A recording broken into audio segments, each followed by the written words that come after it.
Hi, everyone. Welcome to episode 4 of Wells Words. We are here today with CEO Mark Wells. How are you doing today, Mark? Very good, Jace. Thank you for arranging another interview. Yeah, thank you for taking the time today to talk with us. So without further ado, our question for today is, what are the most important factors that you take into consideration when designing our products? All right, well, there's a lot of factors to consider when designing a telematics device. Two of the important factors that come to mind are materials and cost, which are somewhat related. There's a bit of a trade-off there. Positioning Universal offers a wide variety of tracking devices, ranging from our solar-powered trailer tracking devices, like our TT600 and TT603, to our mobile gateways, which is FT750, and our lower-end product line, our simpler product, connected car products, like our FJ1000 product.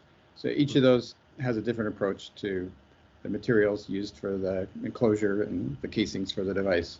So the 600, the solar power tracker that's mounted on top of a semi-trailer, it has to withstand a wide range of temperatures. It's got to withstand the sun, the rain, the snow.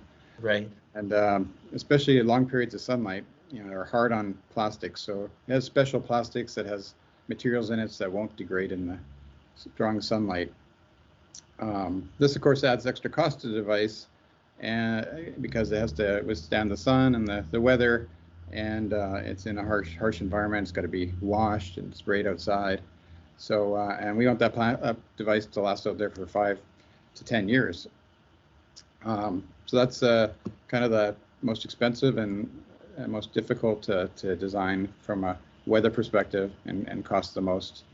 And next in the line would be a gateway device, which doesn't have to be outside. It's inside the cab of the truck, so you think that'd be no problem. It should be able to use a very inexpensive materials for the casings.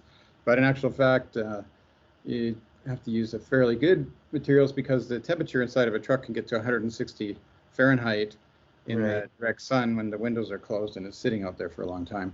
So normal plastic will just melt at those temperatures. So it has to be able to withstand that. It doesn't have to get sprayed down like it would if it was on a trailer, but so it doesn't have to have all this extra sealing, which is also expensive, but it does need to withstand some temperatures. And then at the lower end of the scale, we still have devices that have to go in cars and have high temperature plastics used in them so that they don't melt on a hot day. However, we might use components that are less expensive in order to keep the cost down on that product line, which is a more price-sensitive product, saving our customers a bit of money by only operating it in the normal temperature ranges that you might operate a vehicle, and because nobody's generally driving in a car while it's heated up to 160 degrees, so it's not really required in that case. So that's the range, and from the most expensive, most complicated enclosures down to the enclosures which are more simple and are more cost sensitive to the markets that we serve. Gotcha. Yeah, that's a great answer. I like how you mentioned different products serve different purposes too, so that you can kind of service a wider variety of people's needs. So yeah, thank you so much for talking with us today. And for everyone out there, just make sure that you guys follow us, like this post, and stay tuned for our next episode, which will be on the fleet outlook for this summer. Thanks again, Mark. Thanks, Jace. Thanks, everybody. Take care.